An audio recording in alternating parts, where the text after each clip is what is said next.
अल्हम्दुलिल्लाहिल्लज़ी हदाना लिहाज़ा वमा कुन्ना लिनहतदिया लौला अन हदानल्लाह लक़द जाअत रुसुलु रब्बिना बिलहक़ अस्सलातु वस्सलामु अला रसूलिल मुसद्दद अल मुस्तफ़ल अमजद अल महमूदिल अहमद अबिल क़ासिम मुहम्मद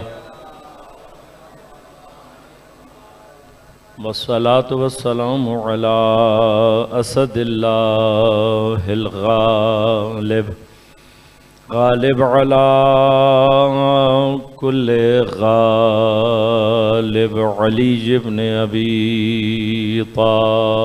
तालिब वस्सलातु वस्सलामु अला सय्यदतिल मासूमतिल मज़लूमतित ताहिरतिल बुतूल बिज़अतिर रसूल फ़ातिमत ज़हरा सय्यदत निसाइल आलमीन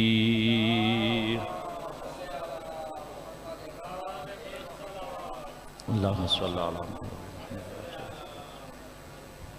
वस्सलातु वस्सलामु अलल हसनिल मुज्तबा वल हुसैनिल मज़लूम व अहले बैतिहि अत्तय्यबीन अत्ताहिरीन अल-मअसूमीन अल-मज़लूमीन अल-मुंतजबीन अल-मुंतखबीन ला सियमा बक़ियतल्लाह फिल अरज़ीन रूही व अरवाहुल आलमीना लितुराबि मक़दमिहिल फ़िदा वलअनतुल्लाहि अला अअदाइहिम अजमईन अम्मा बाद क़ालल इमामुन नक़ी अलैहिस्सलातु वस्सलाम फ़ी ज़ियारतिल जामिआ अस्सलामु अलैकुम या अहल बैतिन नुबुव्वा व मौज़िअर रिसाला व मुख्तलफ़ल मलाइका। दुरूद भेजेगा एक मतलब मोहम्मद वाले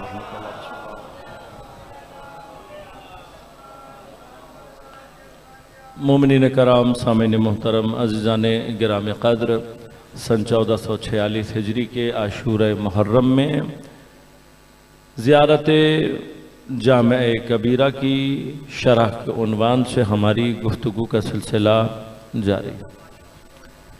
आपकी खिदमत में अर्ज़ किया कि इंसान अल्लाह तबारक व तआला ने खल्क़ ही ऐसा किया है कि अपनी फितरत और अपने वजूद में इंसान कमाल का तालिब है। हर वो शय जिसे इंसान कमाल के उन्वान से कहीं देखता है और उसे अपने पास नहीं पाता, चाहता है कि मैं ये कमाल हासिल करूं। अगर इंसान किसी अच्छे मुसव्विर को कोई तस्वीर बनाते हुए देखता है तो कुछ दिन तक उसके अंदर भी ये ख्वाहिश मचलती है कि काश ये हुनर, ये कमाल मेरे अंदर मौजूद हो। इंसान किसी अच्छे शायर को सुनता है तो उसके अंदर ये तमन्ना पैदा होती है कि काश मेरे अंदर ये सलाहियत होती और मैं भी ऐसे अशआर कह सकता। इंसान जब किसी जाहिद, किसी आबिद, किसी आरिफ को देखता है और उससे कमालात को देखता है तो उसकी ख्वाहिश होती है कि काश ये कमाल, ये मकाम, ये मर्तबा मुझे भी हासिल हो जाए। लेकिन बाज़ औक़ात इंसान बाज़ कमालात की तशख़ीस में गलती करता है, इश्तिबाह करता है। और यहीं पर कुरान करीम शैतान के हवाले से इरशाद फरमाता वज़य्यना लहुमुश्शैतानु अअमालहुम। बहुत सारी चीजें ऐसी हैं कि जहां पर आकर शैतान कुछ चीजों को हमारे लिए अच्छा बनाकर पेश करता है और हम उस धोखे में आकर ये समझने लगते हैं कि शायद कमाल यही। लिहाजा एक दुनिया है जो दौलत की फरावानी को कमाल समझती है, जबकि कुरान ने वाज़ेह तौर पर यह फरमाया है कि किसी के पास दौलत का ज्यादा होना और किसी के पास दौलत का कम होना ये तुम्हारा इख्तियार है ही नहीं। हम ये समझते हैं कि शायद हमारा कोई इख्तियार है, हमने कोई बड़ी मेहनत की है, हमने कोई बड़ा कमाल दिखाया है, इसलिए हमारे पास ये दौलत आ रही है। ये ख्याल खुद शैतान का ईजाद करदा ख्याल। इंसान जितनी मर्जी कोशिश करे, अगर खुदा ने रिस्क बंद कर दिया है, अगर अल्लाह ने उसके ऊपर दौलत को बंद कर दिया, कोई दुनिया की ताकत उससे कुछ दिला नहीं सकती। और बिलक्स भी है, यानी अगर अल्लाह किसी को देने पर आ जाए तो हमारा हत्ता ये इख्तियार भी नहीं है कि हम अपने हाथ से अपना नुकसान कर सकें।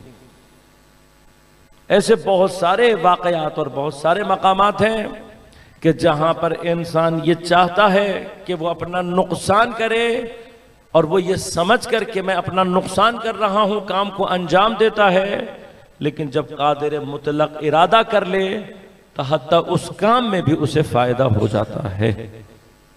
लिहाजा हजरत इब्राहीम अलैहिस्सलाम के इन अल्फाज को कुरान ने कोट किया, जो हमारे और आपके लिए भी रहनुमा उसूल है। ला यमलिकु लिनफ्सी नफ़अन वला ज़र्रा वला मौतन वला हयातन वला नुशूर।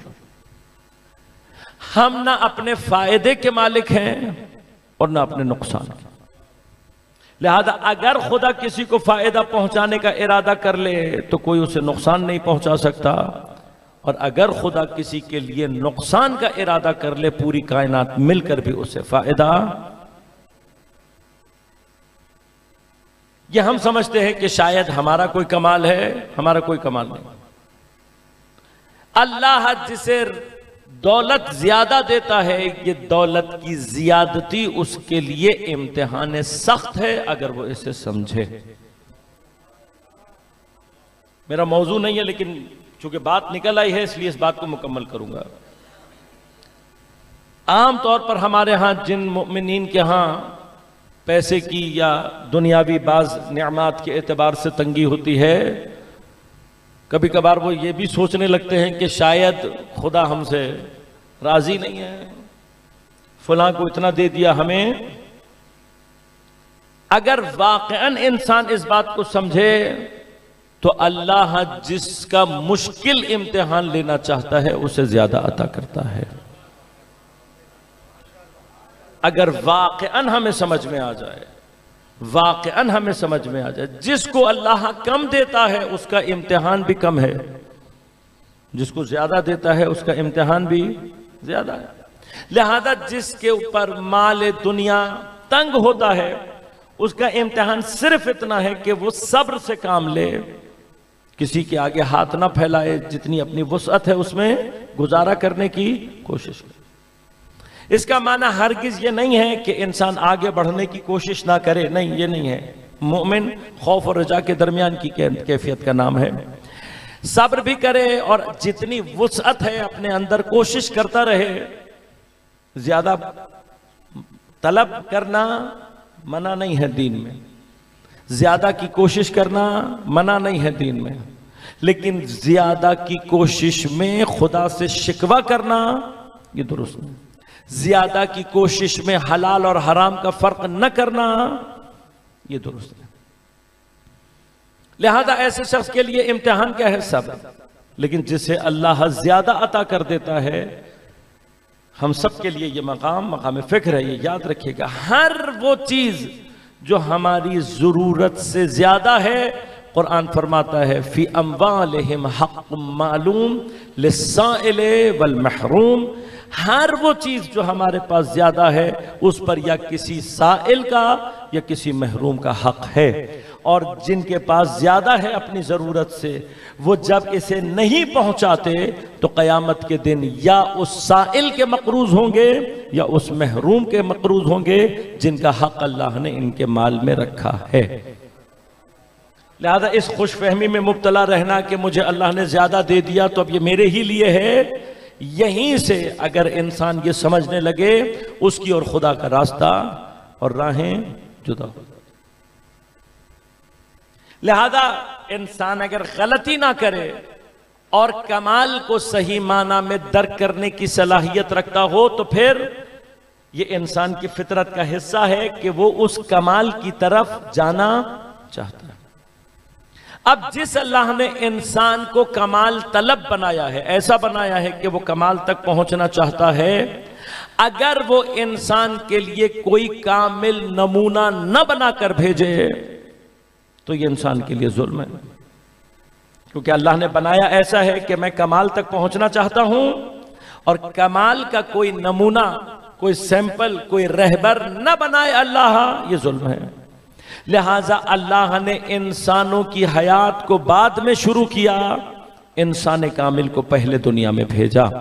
और ये याद रखिएगा, जब तक इंसान दुनिया में इस कमाल का तालिब रहेगा, खुदा की जानिब से उस नमूने का होना जरूरी है कि जिसे देखकर इंसान कमाल की तरफ बढ़ सके।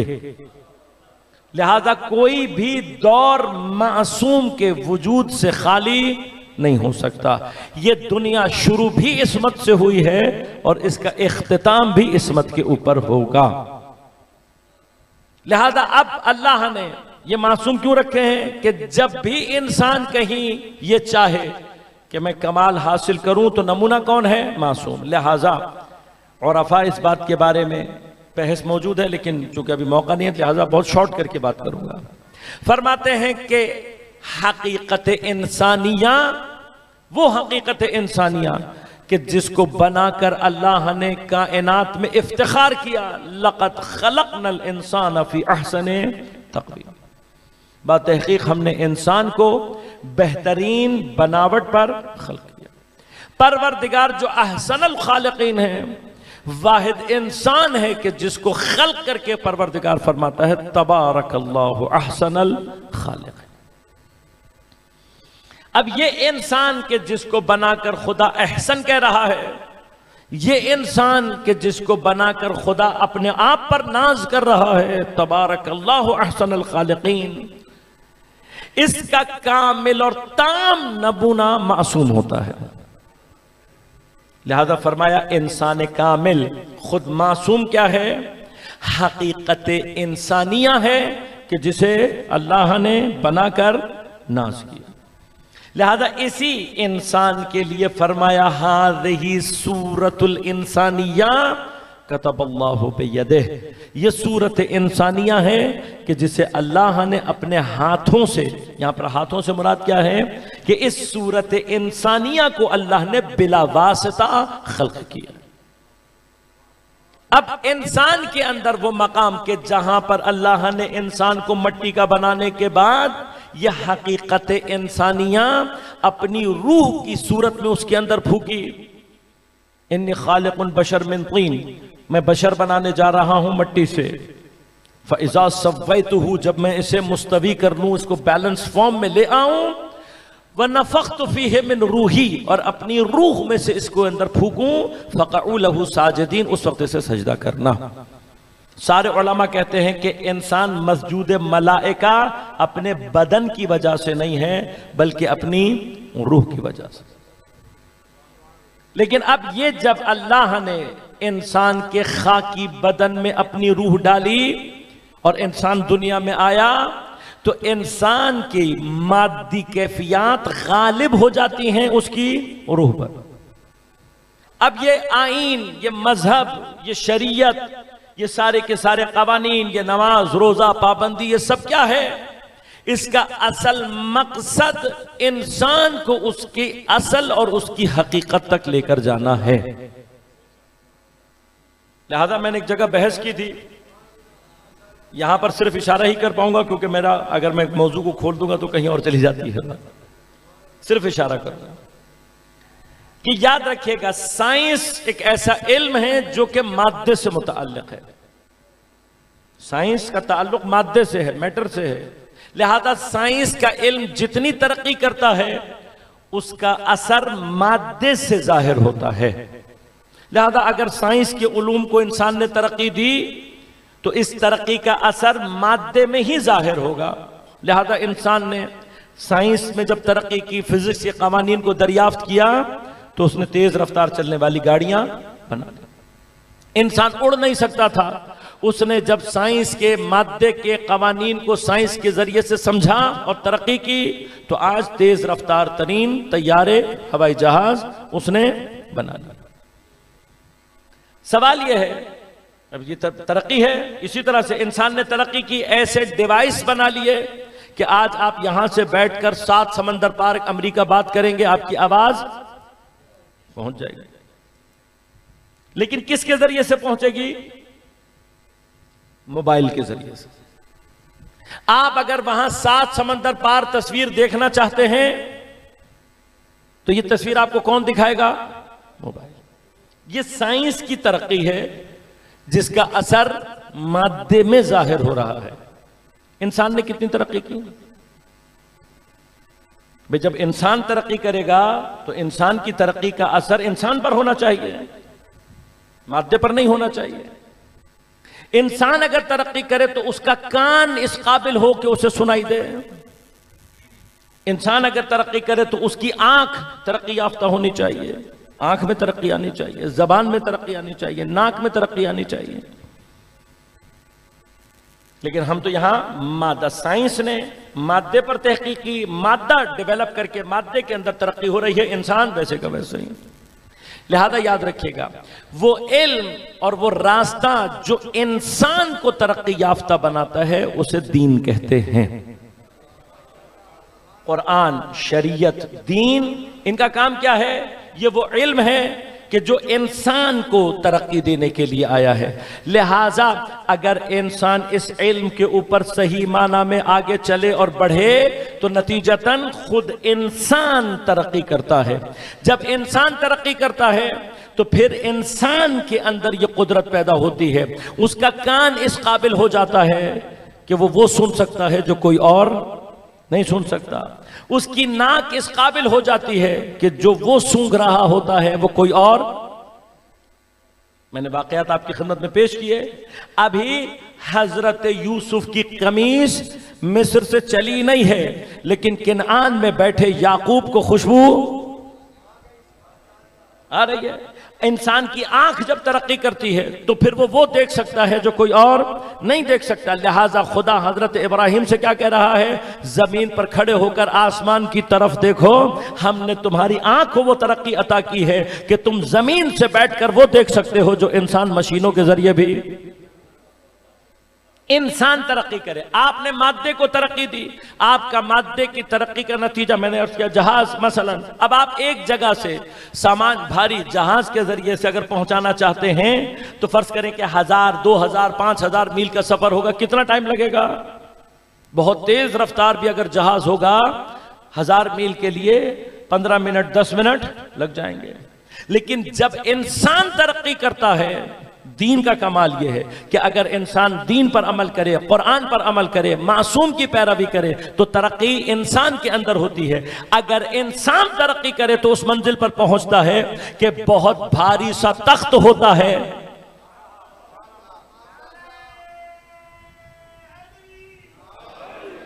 ये जो पलक झपकने में बिल्कीस का तख्त आ रहा है, कौन सा जहाज है?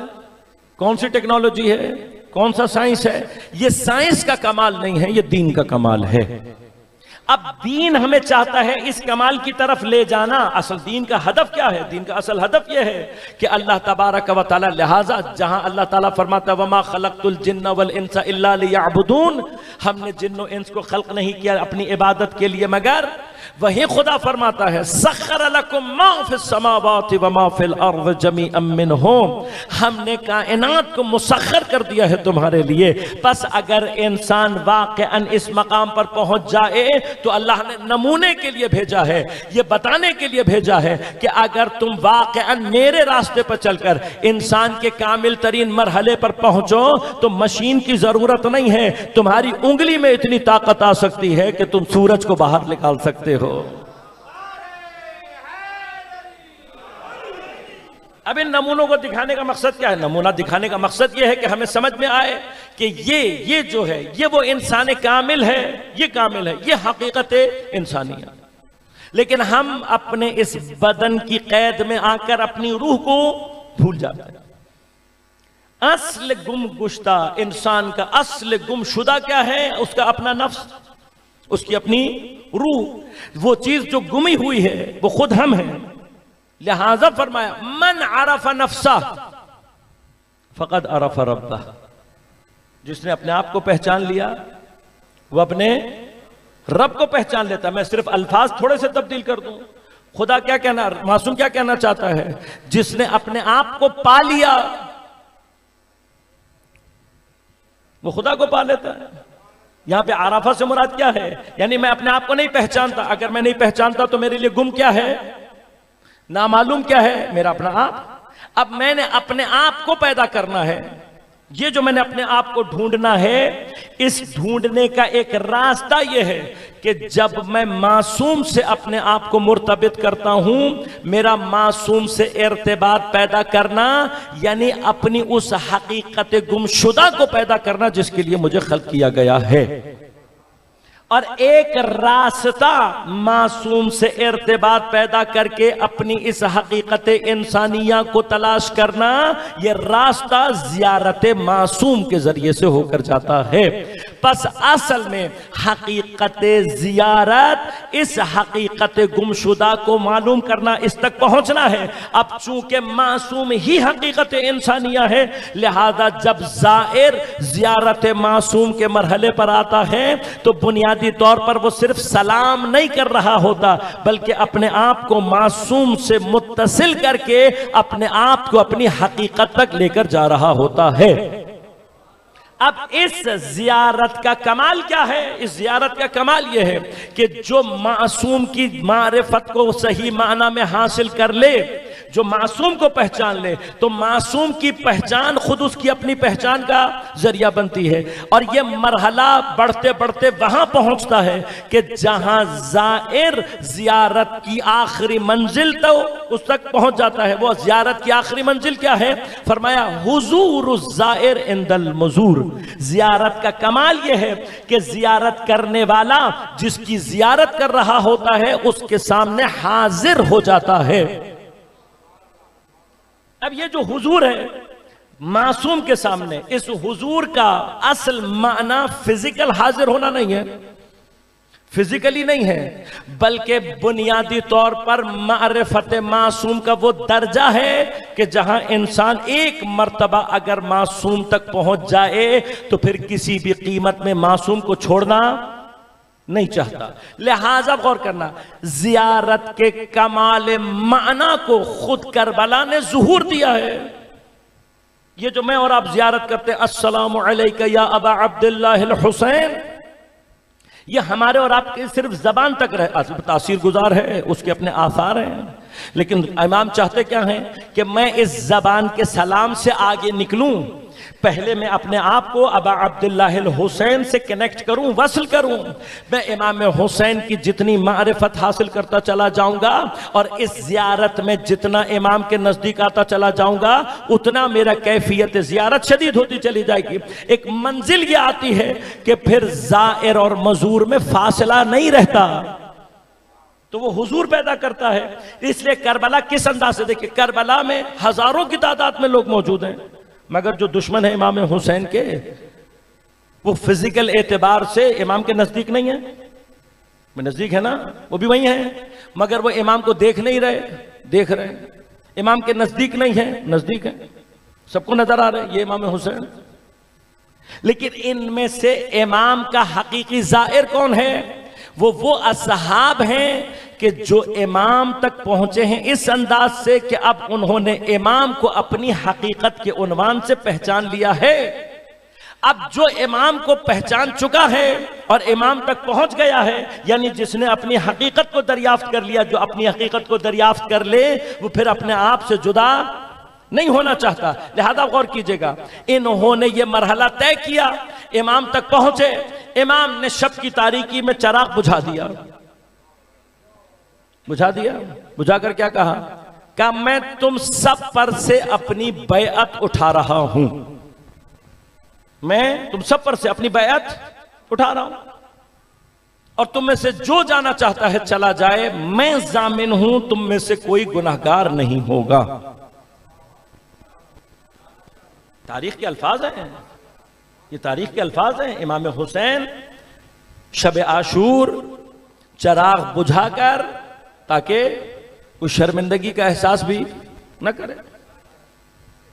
अभी तक जाहिरी तौर पर बैअत की कैद है, का बैत उठा रहा हूं, कोई वादा नहीं, अब तुमसे कोई ताल्लुक नहीं, कोई ऐसा बंद नहीं, कोई ऐसी जंजीर नहीं, आजाद हो। फिर भी किसी के जहन में होगा कि शायद मैं चला जाऊं इमाम को छोड़कर तो कोई गुनाह मेरी गर्दन पर। इमाम ने कहा उसकी भी जमानत देता हूं।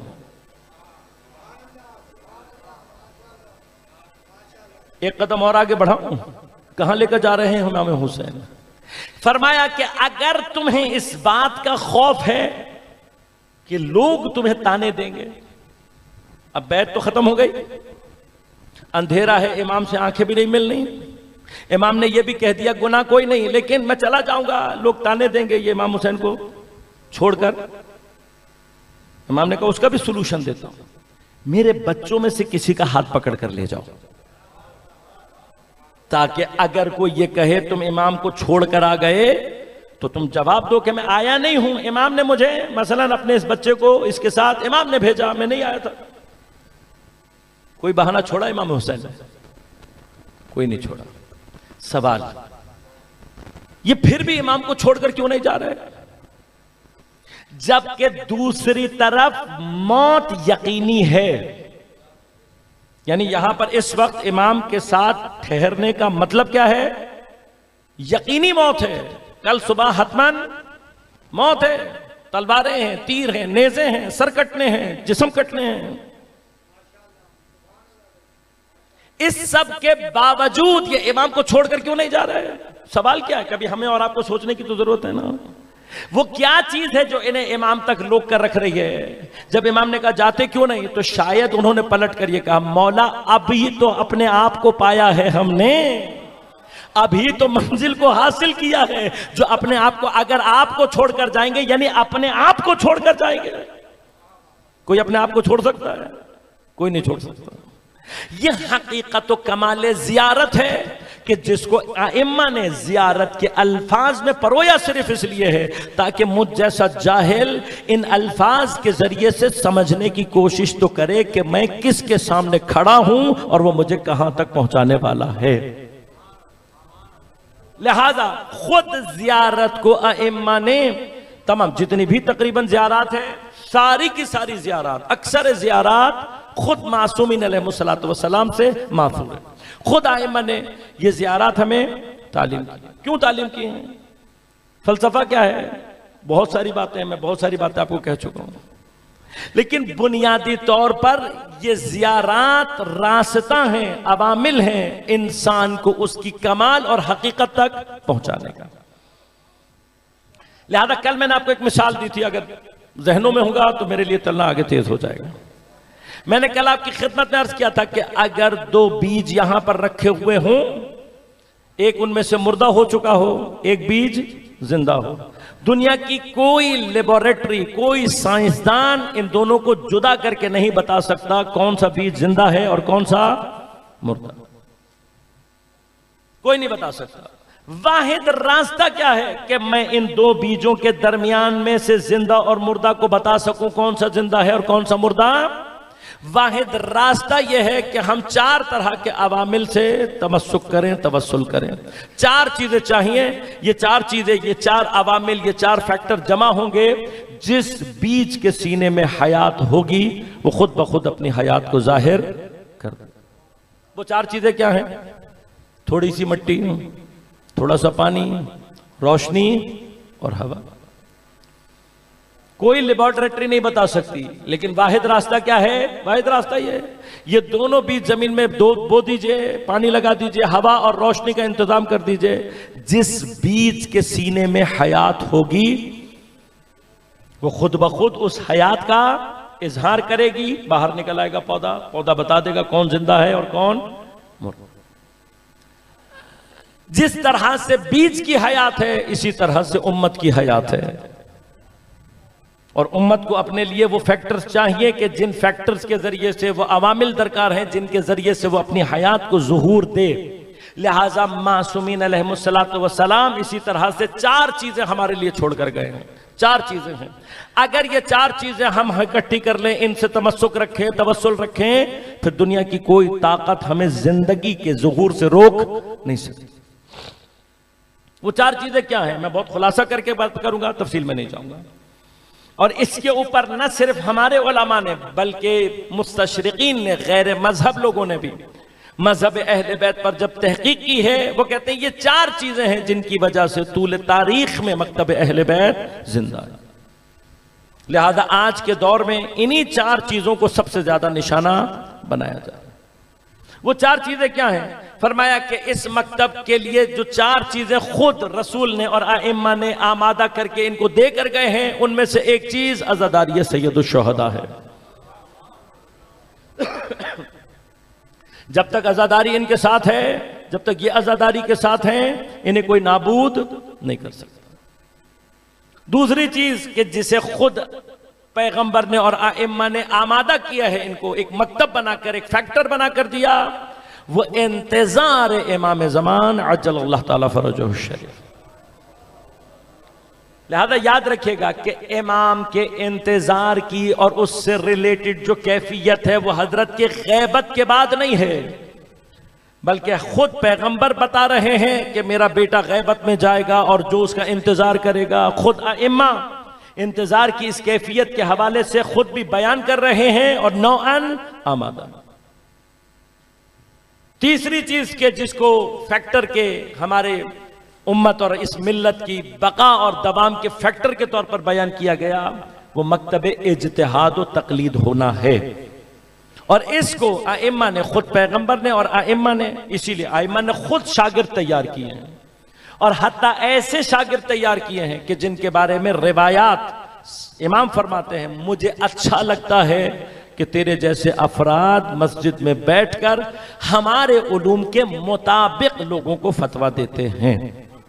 हत्ता बाद शागिर्द इमाम के इस लेवल पर थे कि जब कोई आकर इमाम से सवाल करता और इमाम पूछते तुम बसरा से आए हो? जी मौला बसरा से आए। कहा अगर मेरी जियारत के लिए आए हो तो मसला नहीं है, लेकिन अगर मसला पूछना था, मेरा फलां शागिर्द था, मसला उससे जाकर पूछो। ये इमाम ने अफराद तैयार किया। और चौथी चीज कि जिसको इस मकतब की हयात का जामिन समझा गया, वो मकतब दुआ और जियारत होना है। न इतनी दुआएं किसी मकतब में है, न इतनी जियारत। अब इनमें दुआ और जियारत, अब गौर कीजिएगा, ये 4 चीजें, ये 4 फैक्टर्स। और अब आप जाकर पूरी दुनिया में जहां मर्जी जाकर देख लीजिए, जहां कहीं पर भी मुहिब्बीन अहले बैत अतहार ने इन 4 चीजों को अपने पास जमा रखा और इनसे तमस्सुक रखा, ताकतवर से ताकतवर दुश्मन भी उनके सामने नाकाम हुआ है और उन्होंने अपनी हयात को जाहिर करके अपने असर को बाकी रखा है। लेकिन जहां कहीं हम किसी एक फैक्टर को छोड़ेंगे तो खुद हमारी अपनी हयात खतरे में पड़ेगी।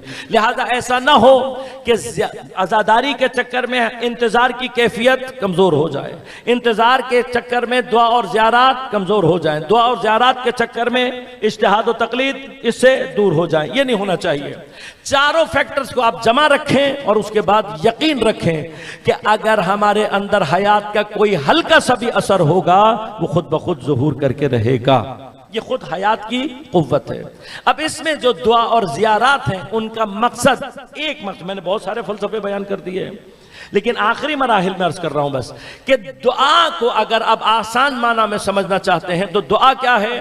दुआ बुनियादी तौर पर दुआ का कालिब यह है कि खुदा की मारिफत को अगर मासूम की जबान से समझना चाहते हैं तो दुआ का मुताला करें।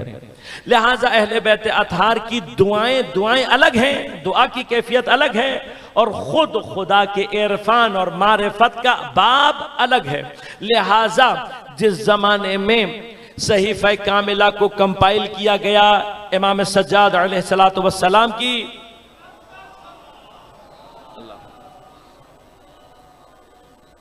इमाम की इन तमाम दुआओं को एक किताब की सूरत में जब जमा करके उसको सहीफे सज्जादिया नाम दिया गया और इसको भेजा गया मिस्र में, काहिरा में अल अज़हर यूनिवर्सिटी में, तो उस जमाने के अल अज़हर के जो वाइस चांसलर या उसके प्रिंसिपल थे उस जमाने में, उन्होंने जब इस किताब का मुताला किया तो कहा मैं अगर कम अज कम इस किताब को कोई नाम दे सकता हूं तो ये ज़बूर आले मोहम्मद है।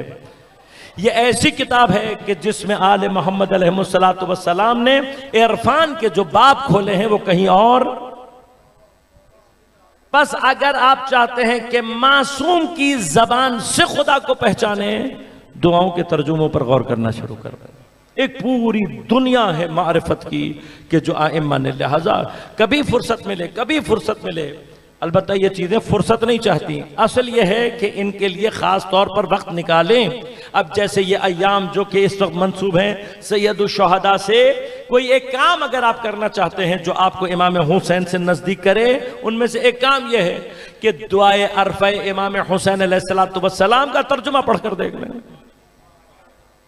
बड़ी दुआ है, 10-12 सफ़ों पर मुश्तमिल दुआ है।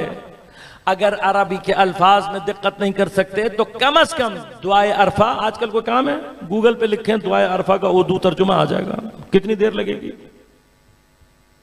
थोड़ा सा टाइम निकालकर इमाम हुसैन की खातिर एक मर्तबा देखें तो सही कि जब हुसैन खुदा की बारगाह में आते हैं तो क्या कमाल दिखाते हैं।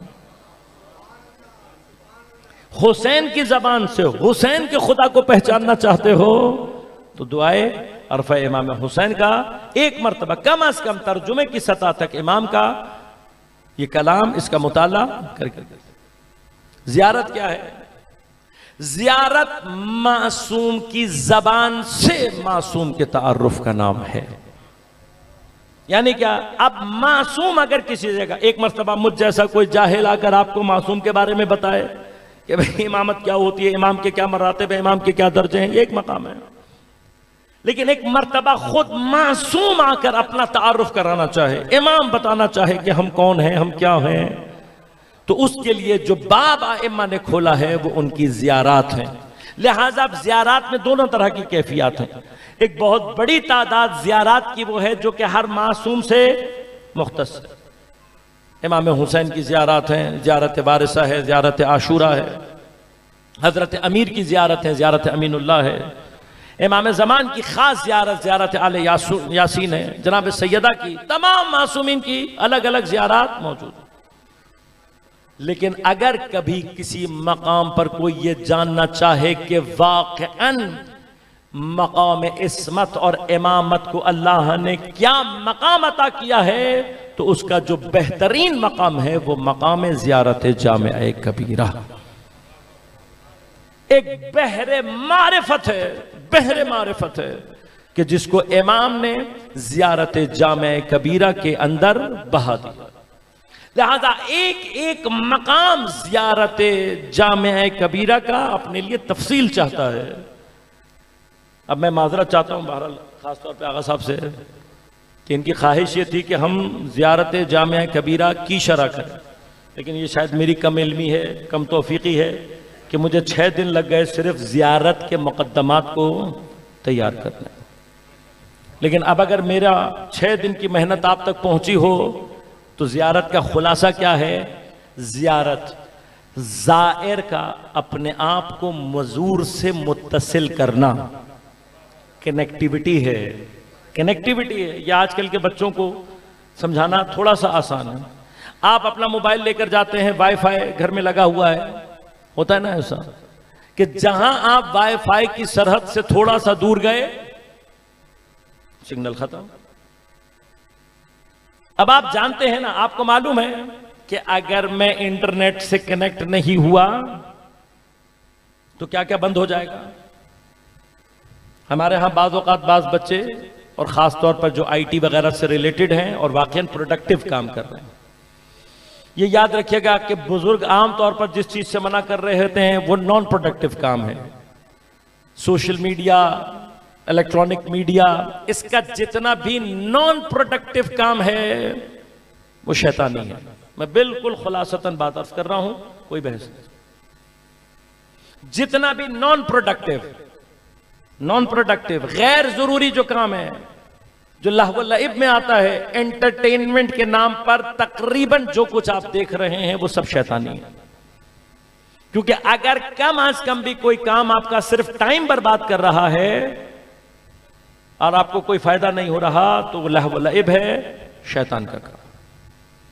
लिहाजा मोबाइल हाथ में पकड़ते हुए ये सोचना कि ये मैं पकड़कर शैतान के पीछे जाने वाला हूं या रहमान की तरफ जाने वाला हूं।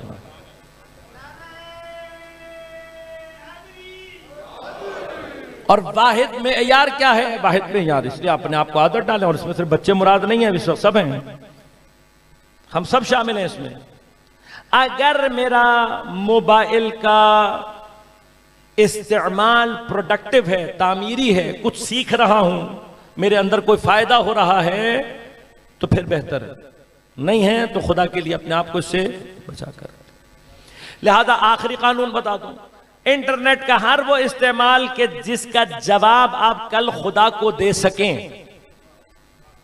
खुद फैसला करें, ये जो मैं चीज देख रहा हूं आया इसका जवाब खुदा को दे सकूंगा या नहीं। इसलिए कि ये जो उम्र अल्लाह तबारक व तआला ने आपको दी है, ये इसकी वो अमानत है जिसके एक एक सेकंड का हिसाब आपसे करेगा। लिहाजा उसने फरमाया फमन यअमल मिस्काल ज़र्रतिन खैरन यरह वमन यअमल मिस्काल ज़र्रतिन शर्रन यरह। तुम अगर जर्रे के बराबर भी खैर करोगे, कयामत के दिन सामने आएगी, देखोगे। और अगर जर्रा बराबर शर करोगे तो कयामत के दिन वो भी सामने आ जाएगा। लिहाजा ये जो हमारा मोबाइल का इस्तेमाल है, इसका हर सेकंड जो आप इसमें इस्तेमाल कर रहे हैं खुदा की अमानत है। ये सोचकर किया करें कि मैं इसका जवाब खुदा को दे सकूंगा या नहीं। लेकिन अब जो बच्चे प्रोडक्टिव यूज कर रहे हैं, जिन्हें पता है कि ये इंटरनेट क्या चीज है, वर्चुअल वर्ल्ड क्या चीज है, मेटा वर्ल्ड क्या चीज है, इसके क्या क्या फायदे हैं, यहां पे क्या क्या काम हो सकते हैं, जो उनकी फील्ड है, तो उन्हें इसका अहमियत का अंदाजा है। अब मुझ जैसा आदमी जिसको पता ही नहीं है, हमारा काम नहीं है, हम नहीं जानते, लिहाजा हो सकता है कि हमें वाईफाई की कोई इतनी ज्यादा जरूरत ना हो। लेकिन जो बच्चा प्रोफेशनली इन चीजों से जुड़ा हुआ है और जानता है, उसे यह भी अंदाजा है कि इस कनेक्टिविटी की कितनी जरूरत। लिहाजा आप मोबाइल लेकर फिरते हैं और देखते हैं जैसे ही कहीं कनेक्शन आने लगे सुकून आ जाता है आपको कि चलो आ गया कनेक्शन, और जहां कनेक्शन टूटा वहीं पर बेचैनी शुरू हो। अब ये चूंकि इनका इरफान है, ये इनकी मारिफत है उस जहान से कि जिसे इंटरनेट कहते हैं, तो उससे कनेक्टिविटी की तड़प इनके अंदर मौजूद है। मासूम बुनियादी तौर पर कनेक्टिविटी देता है इंसान को आलम मलकूत से। अब जो आलम मलकूत को समझ जाए और आलम मलकूत तक पहुंचना चाहे, वो मासूम के लिए इसी तरह से बेचैन रहता है जैसे मेरा बच्चा वाईफाई के लिए बेचैन रहता है। और अगर मासूम से कनेक्टिविटी पैदा करनी है तो एक रास्ता कनेक्टिविटी का क्या है? ज़ियारत। लिहाजा आयतुल्लाह मिसबाह यज़दी से किसी ने सवाल किया क्या कि बहुत सारे ख्यालात आते हैं, बात शैतानी ख्यालात हैं, जितना सर को झटको खत्म नहीं होते, क्या करूं? क्या जिस मरहले में मुतवज्जे हो जाओ, खासतौर पे अपने नौजवान साथियों को अर्ज कर रहा हूं, क्या जिस मरहले में मुतवज्जे हो जाओ कि जो मैं ये सोच रहा हूं ये शैतानी ख्याल है, बेहतरीन निजात दहिंदा जिक्र मासूम है। क्या उसी मरहले में कि जैसे ही तुम्हें ख्याल आए कि ये जो चीज मैं सोच रहा हूं ये शैतानी है, ये शैतानी ख्यालात है, बेहतरीन रास्ता क्या है कि उसी वक्त अपने आप को मासूम से कनेक्ट करने की कोशिश करो। लिहाजा तुम्हें लगे कि कोई ख्याल है जो तुम्हारा पीछा नहीं छोड़ रहा, तुम्हें तंग कर रहा है, बस एक मर्तबा अपने आप को करबला के रुख पर बैठाकर एक मर्तबा दिल की गहराई से कहकर देखो, अस्सलामु अलैका या अबा अब्दुल्लाह अल हुसैन। और फिर देखो कि हुसैन तुम्हें कैसे निजात देते हैं। ये आजमाइश के मरहले हैं, ये वो मराहिल हैं कि जहां पर आकर इंसान अहले बैत के निजात दहिंदा होने को हिस करता है। इन्नल हुसैन मिसबाहुल हुदा व सफीनतुन नजात, ये जुमला हम सुनते आए हैं बचपन से, लेकिन जिस दिन हुसैन मुझे जलालत और गुमराही के उस गढ़े से बाहर निकाल रहे होंगे तो मुझे हिस होता है कि हुसैन मुझे निजात दे रहे हैं। ये कश्ती नजात कब आपको नजात देगी? जब आप इसको नजात के लिए पुकारेंगे। जियारत इन कश्तियों को अपनी मदद के लिए पुकारने का नाम है। लिहाजा जब आपके ऊपर कभी ऐसी हालात और तंगी हो तो बार बार ताकीद है कि बुरे हालात में कभी परेशानी हो तो बेहतरीन रास्ता क्या है? क्या ज़ियारत मासूमीन है। लिहाजा बदतरीन हालात से निकलने का रास्ता ज़ियारत आशूरा।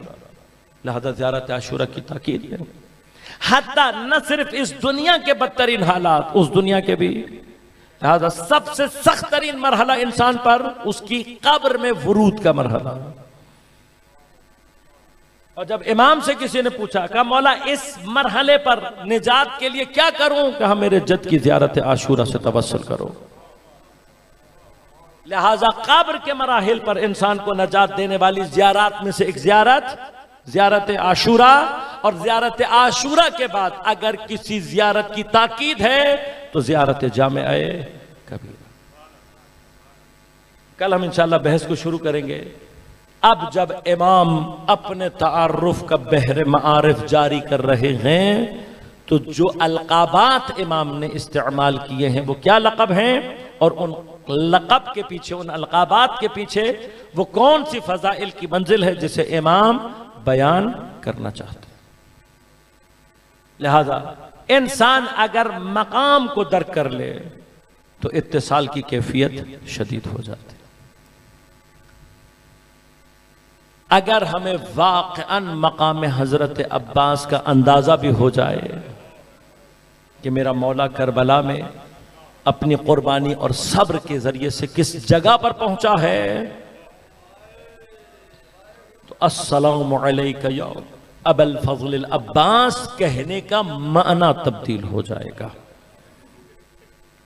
कौन है जनाब अब्बास कि जिन्हें करबला में बाबुल हवाइज का लक़ब अता किया। क्यों है अब्बास बाबुल हवाइज? एक मकाम जो बयान किया गया, कहा कि जनाब अब्बास ने करबला में इताअत मासूम के वो मकामात दर्क करके दिखाए हैं जो शायद ही किसी ने करके दिखाया। लिहाजा एक ऐसा तस्लीम महज का मकाम है जनाब अब्बास का कि पूरी करबला का मुताला करके देखें, आपको जनाब अब्बास का इमाम हुसैन से सवाल नहीं मिलेगा।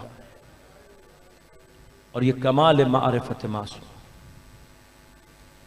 हम आते हैं बाज़ औक़ात मासूमीन के दरवाजे पर हाजात का बंडल लेकर, और ये सोच कर के अगर मैंने ये हाजत बयान न की तो शायद मेरी ये हाजत पूरी नहीं होगी।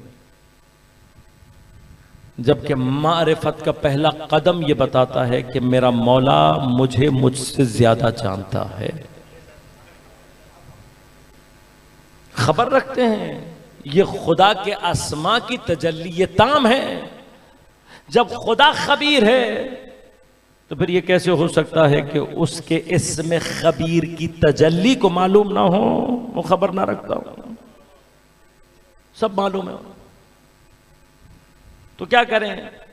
क्या अपनी हाजात को मांगना छोड़ दें? क्या नहीं, अगर होशियार हो तो अपने बजाय दूसरों के लिए मांगने का हुनर पैदा करो। क्यों सखी के दरबार में, सखी की बारगाह में ये कैफियत शदीद हो जाती है। मेरे पास नहीं है, मुझे जरूरत है, लेकिन मैं दूसरे के लिए मांगूं तो क्या हो सकता है कि फिर सखी मुझे नजरअंदाज कर दे। ये हुनर पैदा करें अपने अंदर। हुसैनियत इसी एहसास को पैदा करने का नाम है। जो सिर्फ अपनी मुश्किलों को देखता रहे, जो सिर्फ अपनी मुश्किलात की तरफ मुतवज्जे हो, वो कभी हुसैनी नहीं बन सकता। हुसैनियत का पहला दर्स दूसरों के लिए हिस्सा रखना, और हमारे और आपके लिए एक मकाम इस वक्त मजलूमीन गज़ा और फिलिस्तीन का है। एक मकाम है। हम यकीनन मुश्किलात में होंगे। हो सकता है कि हमारे पास ऐसे अफराद हों कि जिनके यहां रोटी की रिस्क की तंगी हो, लेकिन कभी थोड़ी देर के लिए बैठकर सोचें कि इस वक्त गज़ा के मोमिनीन किस तरीके से मुस्लिमीन जिंदा हैं, उनके ऊपर क्या गुजर रही है। मगर करबला ने हमें नहीं सिखाया कि मजलूम के लिए आवाज उठाना है। हम कुछ नहीं कर सकते, कुछ तो जो अपने बिसात में मुमकिन हो, इसलिए कि ये करबला का दर्स है। करबला मजलूमीन की सबसे बड़ी पनाहगाह है। आज अगर हम चाहते हैं कि अपने आप को इमाम हुसैन से इस मकाम पर जोड़ें, तो एक मरहला क्या है? करबला किस चीज का नाम है? मजलूमीन की हिमायत का नाम है। मैं अगर आज इस फुर्सत से फायदा उठाकर अपनी आजादारी के किसी प्लेटफॉर्म से, किसी जगह से इन मजलूमीन की हिमायत के लिए थोड़ा सा कुछ कर लूं, तो कल को कम अज कम इमाम हुसैन को यह तो कह सकता हूं कि मौला, मैंने आपकी तरह से, आपकी सुन्नत में, आपके प्लेटफॉर्म से अपने जमाने के मजलूमीन की हिमायत के लिए कुछ किया है।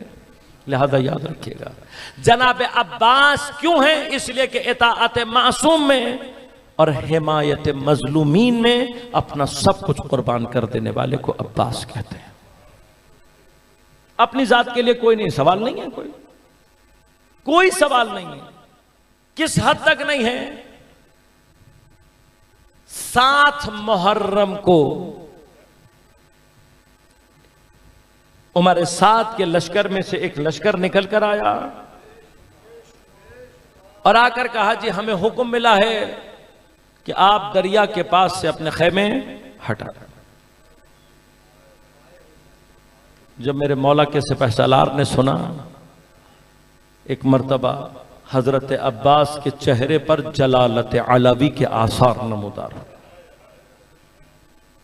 तारीख कहती है मेरे मौला ने जमीन पर खत खींचा तलवार से, और जो वो लश्कर आया हुआ था ना, उसकी आंखों में आंखें डालकर कहा कि अगर किसी ने अपनी मां का दूध पिया है, इस खत को उबूर करके दिखाते हैं। अब इंसान थोड़ी सी देर के लिए सिर्फ तसव्वुर करे, अली का शेर जलालत के इस आलम में है और किसी की हिम्मत नहीं है, खत अबूर करना बहुत दूर की बात है।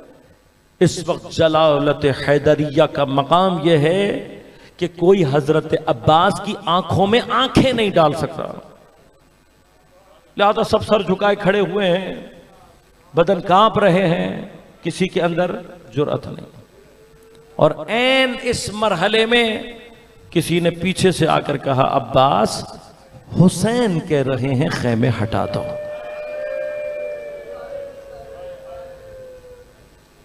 थोड़ी सी देर के लिए तसव्वुर तो करें ना। को हमारा इम्तिहान मौला कभी ऐसे ले ले, वो जो अभी जलालत के कमाल पर था, हैबत के कमाल पर था, जैसे ये सुना ना कि हुसैन ने कहा है, तलवार को नयाम में रखा, सर को झुकाया, वापस मुड़े। खैमों की पहली तनाब खोलने वाले खुद हजरत अब्बास। ये इताअत मासूम है, ये तस्लीम महज है। अब्बास अगर हुसैन हुक्म दे दें तो फिर सवाल नहीं है। शिमर की क्या हैसियत है? जनाब अब्बास की ठोकरों में भी नहीं आता, कोई हैसियत नहीं। लेकिन जब 9 मुहर्रम को इमाम ने कहा, जाओ अब्बास एक शब की मोहलत लेकर आओ, तो जनाब अब्बास के लिए अगर आम कोई हालत होती, कभी भी शिम्र से इजाजत तलब करना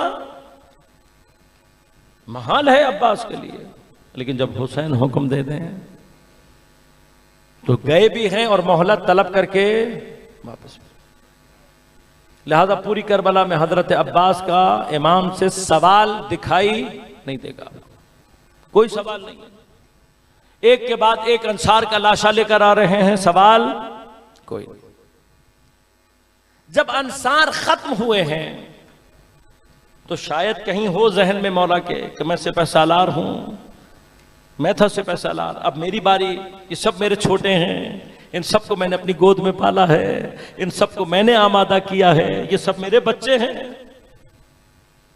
लेकिन क्या हुआ, एक के बाद एक वो बच्चे जा रहे हैं जिन्हें खुद अब्बास ने तैयार किया है, जो अब्बास की गोद में पलकर जवान हुए हैं। तो कभी अली अकबर का लाशा ला रहे हैं, कभी जनाब कासिम के टुकड़े ला रहे हैं, कभी औन मोहम्मद के जनाजे ला रहे हैं, कभी अपने भाइयों के जनाजे उठाकर लाए हैं। गंजे शहीदा भर गया, लेकिन अब्बास को इजाजत, सवाल कोई नहीं, फिर भी सवाल कोई नहीं। बस एक मरहला वो आया जब बनी हाशिम भी खत्म हो चुके हैं, तो एक मर्तबा आए और इमाम के पास चुपचाप सर झुकाकर खड़े हो गए। अभी भी सवाल कोई नहीं है, सर झुकाकर खड़े हो गए। इमाम जानते हैं, एक मर्तबा निगाह की, आंखों में अश्क है इमाम हुसैन के, समझ गए, कहा अब्बास तुमसे तो बच्चों को आसरा है, अब्बास तुम तो अहले हरम की आस हो, अब्बास तुम मेरा कुव्वत बाजू हो। आखिरी जुमला क्या कहा इमाम ने, कहा अब्बास तुम तो मेरे लश्कर के अलमदार हो। अज़ादारो ये जुमला जब सुना ना, मेरे लश्कर के अलमदार हो, तारीख कहती एक मर्तबा दाएं देखा, एक दफा बाएं देखा, कहते हैं मौला वो लश्कर कहां रहा जिसका अब्बास अलमदार था। कहा भाई तू मेरी कुव्वत दिल है। वापस आ गए। रावी कहते हैं जब वापस आ रहे थे और खैमों के सामने से गुजरे हैं तो एक मर्तबा बच्चों के अल अतश की आवाज ने अब्बास के कदम रोक दिए। बस एक मर्तबा जनाब सकीना को बुलाया, एक खुश्क मशकीजे को अलम से बांधा, मश्क अलम को उठाया, सकीना को गोद में लिया, दोबारा पलटकर इमाम हुसैन की खिदमत में आ गए। अब भी सवाल कोई नहीं है, लेकिन इस आलम में जब इमाम ने देखा एक मर्तबा अश्क जारी हुए, हुसैन ने रोते हुए कहा जाओ भाई जाओ, बच्चों के लिए पानी की कोई सबील कर दो। उलमा कहते हैं इमाम ने जंग की इजाजत नहीं दी थी, लिहाजा मेरा मौला तलवार लेकर नहीं उतरा, नेज़े के वार से पानी की घाट को आजाद किया, मश्क सकीना को भरा और भरने के बाद मेरा मौला एक मर्तबा पलटा है। बस अजीजों, जिस वक्त जनाब अब्बास पलटे हैं, वाहिद आरजू जनाब अब्बास की यह है कि किसी तरह से यह पानी खैमों तक पहुंच जाए। क्यों? हुसैन के छोटे छोटे बच्चे, मैं मशकीजा लेकर चला हूं, ये बच्चे पानी के आस में खड़े हैं, अब्बास के मुंतजिर हैं। तो अब अब्बास की वाहिद ख्वाहिश ये है कि किसी तरह से यह पानी वहां तक पहुंच जाए। बस अजीजों, पानी को पहुंचाने के लिए मेरे मौला ने नखलिस्तान के रास्ते को इख्तियार किया, क्योंकि छोटा रास्ता था, मैं जल्दी पहुंच जाऊंगा। लेकिन अजीजों, नखलिस्तान मेरे मौला के लिए भारी पड़ गया।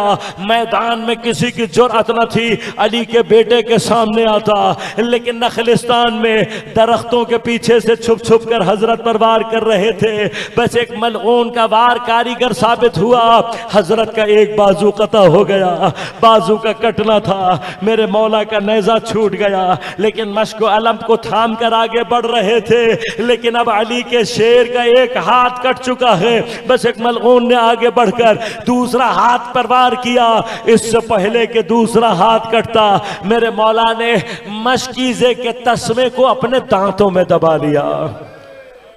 बस अजीजों, दूसरा बाजू कटा, हजरत अब्बास का अलम भी गिरकर शहीद हो गया। तारीख कहती है इस कैफियत के साथ मेरा मौला खैमों की तरफ बढ़ रहा था, नखलिस्तान से निकलकर मैदान में वारिद हुआ। अब जब अब्बास मैदान में वारिद हुए, दोनों बाजू कटे हुए थे, दोनों बाजू हजरत अब्बास के कटे हुए थे, दांतों में मशकीजा था, निगाह खैमे के ऊपर थी। अब्बास खैमे की तरफ जाना चाहते थे। अजीजो, अली के शेर के बाजू कटे हुए थे, फिर भी कोई हजरत के सामने आने की जुर्रत नहीं कर रहा था। बस एक मर्तबा शिमर ने ये कैफियत देखकर आवाज लगाकर कहा अगर पानी खैमे तक पहुंच गया और हुसैन ने पानी पी लिया तो तुम में से कोई जिंदा घर नहीं जा सकेगा।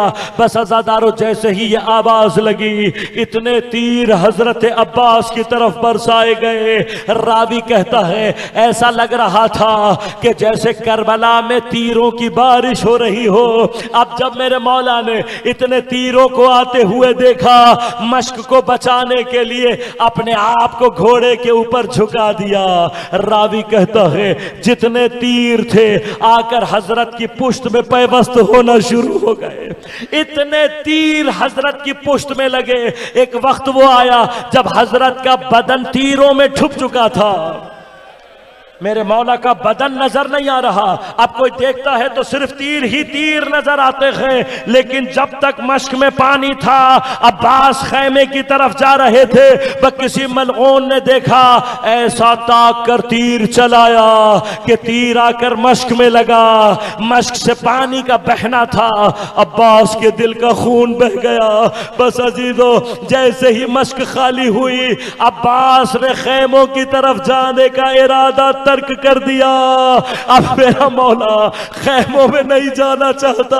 अरे हुसैन के बच्चों को वादा करके आया था मेरे मुंतजिर होंगे। बस इसी असना में किसी मलऊन ने आगे बढ़कर गुर्ज लगाया। सर पर गुर्ज का लगना था, पेशानी दोपारा हो गई। अली का शेर घोड़े की पुष्ट पर संभल न सका। एक मर्तबा जो हजरत पुष्ट से जमीन पर आए हैं, बस अजीजों, मेरे मौला की मजलूमियत का आखिरी मकाम है। गिरता हुआ इंसान अपने हाथों से सहारा लेता है, जिसके दोनों बाजू कता थे, पूरे वजन के साथ जमीन पर गिरे। पुष्ट में लगे सारे तीर बदन के आर पार हो गए। बस एक मर्तबा आवाज दी, अलैका मिन्नी अस्सलाम या अबा अब्दुल्लाह। अजीजों, इस आवाज का जाना था हुसैन कमर थाम कर करबला की जमीन पर बैठ